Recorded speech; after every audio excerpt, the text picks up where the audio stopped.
लोग का फिर से एक नई कहानी के साथ। कहानी का नाम है गरीब बुढ़िया की खीर का जादू।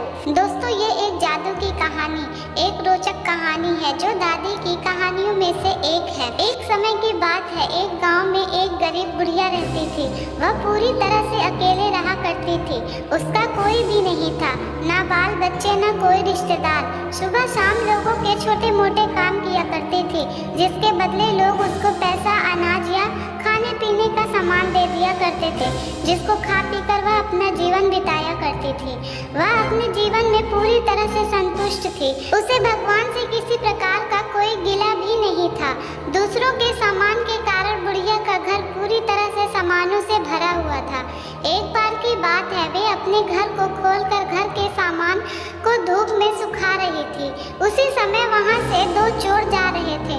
जब उन्होंने देखा कि बुढ़िया के घर में तरह तरह का सामान भरा हुआ है, तो उन्हें बड़ा लालच आया और वे सोचने लगे कि इस घर में तो बुढ़िया अकेले रहती है, क्यों ना हम आकर इसके घर को ही साफ कर दें। माना कि सामान पुराना है, लेकिन कुछ तो पैसा मिलेगा और यह बुढ़िया अकेले हमारा कुछ बिगाड़ भी नहीं पाएगी। चोरों ने बुढ़िया के घर को अच्छी तरह से देख लिया और समझ लिया कि उन्हें किस तरह से बुढ़िया के घर की सफाई करनी है।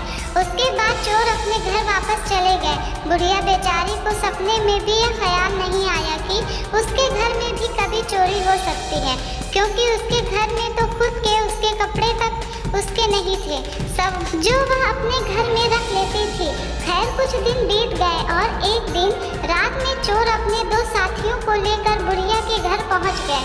कमाल की बात यह थी कि उस दिन सरपंच ने बुढ़िया को चावल, दूध और चीनी दी थी और बुढ़िया बहुत खुश थी। बुढ़िया ने खुशी खुशी अपने लिए खीर बनाई और खीर बनाकर वह उस खीर को चूल्हे पर रखकर सोचने लगी कि अभी तो खीर बहुत ही गर्म है, जबकि थोड़ी ठंडी हो जाएगी तब आराम से खाऊंगी, और अपने बिस्तर पर लेट गई और खीर को ठंडा होने का इंतजार करने लगी। लेटे लेटे उसे नींद आ गई और वो सो गई और जोर जोर से खर्राटे लेने लगी। चोर बाहर खड़े थे। बुढ़िया के खर्राटे की आवाज सुनते ही उन्होंने सोचा कि चलो अब रास्ता साफ हो गया और अब हम आराम से बुढ़िया का घर साफ कर सकते हैं।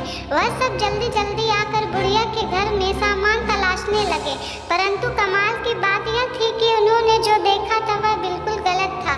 बुढ़िया का घर तो सामान से भरा हुआ था, किंतु एक भी सामान साबुत नहीं था। हर सामान टूटा फूटा, पुराना और खराब था। यह चोर बड़े दुखी हुए और बुढ़िया को बहुत गालियां देने लगे।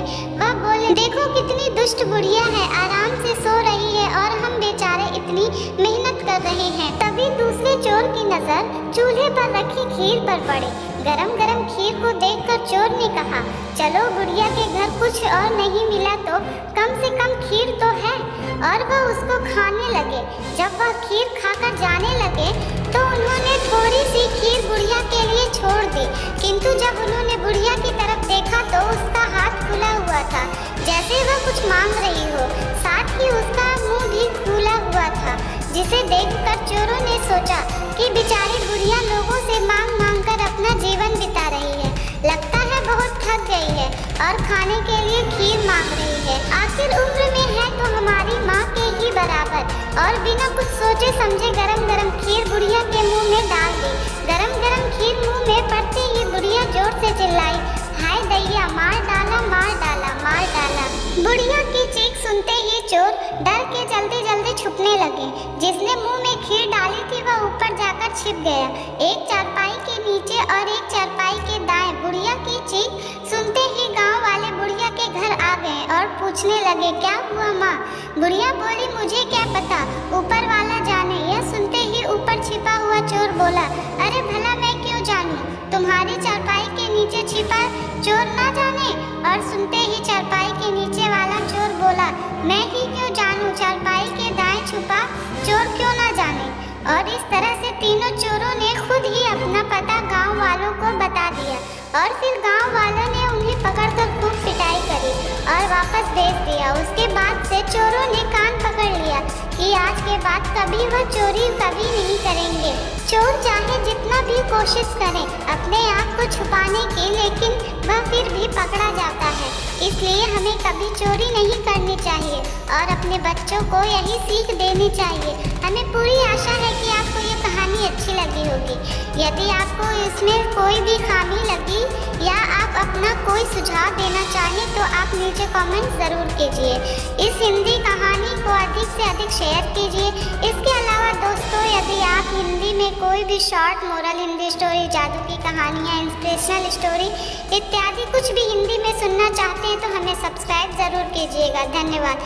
चलिए फिर से मिलते हैं एक नई कहानी के साथ। तब तक के लिए बाय बाय। खुश रहिए, प्यार बांटिए, अपने घर परिवार वालों के साथ रहिए।